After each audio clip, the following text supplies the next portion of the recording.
Mama Okpatu bụ onye ọma, ezigbo Mama Okpatu bụ onye ọma. Mama anyị bụ onye ọma, ezigbo mama anyị bụ onye ọma. Mama Okpatu nakwa na-eme ncheta ọmụmụ ya. Ihe anyị na-ayọ Chukwu bụkwa aka na uche na okwukwe, ogologo ndụ na-arụ ike na-eso n'ihe anyị yọrọ ya. Okpatu Ugwuede m ekele m unu. Ume Ojebe ekele m unu. Ndị Udibe anyị ekele m unu. Enugu steeti ekele m unu. Igbo niile ekele m unu. Mba ụwa ekele m unu. Ọja ndị Igbo na Maazị Meda awụchie n'Okpatu taanụ. Anyị ji ozi ọma wee bịa maka na taanụ bụ oke ụbọchị a na-ama oke mmadụ. Taanụ n'ụzọ furu iche bụ anyị na-ekele Chukwu n'isi Mama Okpatu. O nwere onye amaghị Mama Okpatu? Mama Okpatu worldwide. Taanụ bụ a na-eme ncheta ọmụmụ anya ezigbote nwaanyị Okpatu, nwaanyị asụsụ na omenala na-echu ụra. Mama Okpatu, ọja ndị Igbo na Maazị Meda sịrị dị gị na-agbara ahụ ọhụrụ iteenu. Chukwu okike abịa ama ọ masịrị inye gị ndụ teenu, were ogologo ndụ lee isi ike wee chọọ gị mma. Kwara gị ujo nke ujo la adịghị, nke ibe gị na-eje mekwụtọ ijegheri n'ịlakwere onwe gị. Dị gị na-agbara ahụ ọhụrụ iteenu, asị m eze Chukwu okike abịa ama ya were nkata kporo ogologo ndụ lee isi ike, kporo ekele ụba, kporo ibe ọma niile dị iche iche lakpaghị, were wara gị ọjị nke kacha nke mba ụwa ji ka ama maka gị. Mgbe la agbatakwa afa na nwa ahụ ọjọọ, ndị mmadụ orighị alụghị amakwa gị. Ọ bụghịla nke ọjọọ kamala ihe ọma Chineke emeri gị ji ka akarị. Ndị marụghị anaghị amakwa gị. Ngozi ngozi bụ eji ka eji na-akọwa gị leva Jesu Kristi onye nwe anyị ise. Mama Okpatu iji ka adịrị anyị ga-echi maka lechi anaghị agwụ agwụ. Ndị be anyị igho unu amawoghị na alụghị agba aka ahụ nwata eze.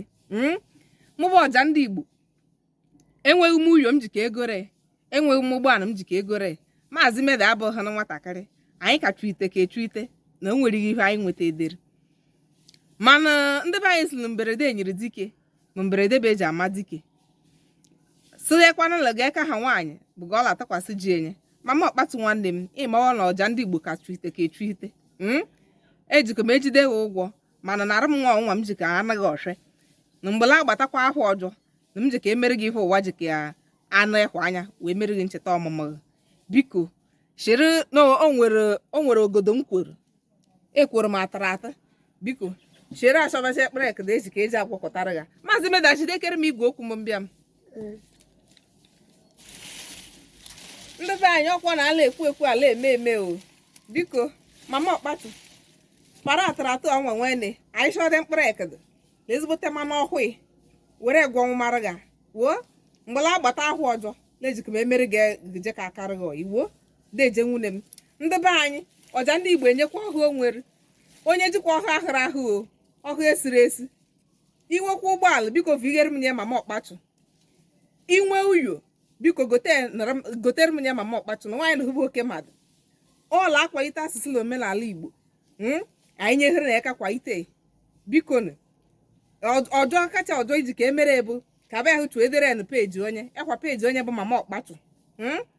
Anyị degharị na ukwuo anyị kwalite nwanne anyị nwaanyị kwalite ha asụsụ na omenala anyị. Okpatu Ugwuede m ekele m unu. Biko na onye ọbụla egbe ọkpa na ana na-eru nwanne anyị nwaanyị na nwa ezigbote ncheta ọmụmụ. Maazị Meda ọkwa eziokwu? Ndị be anyị ekele m unu. Ọja ndị Igbo so ya gaziere anyị niile dịga anyị chọ nwanne anyị nwaanyị eme ncheta ọmụmụ anya tata. Mama Okpatu dejewo mmede m ngwa ngwa chepata ekpere ekede bịa gwa ha.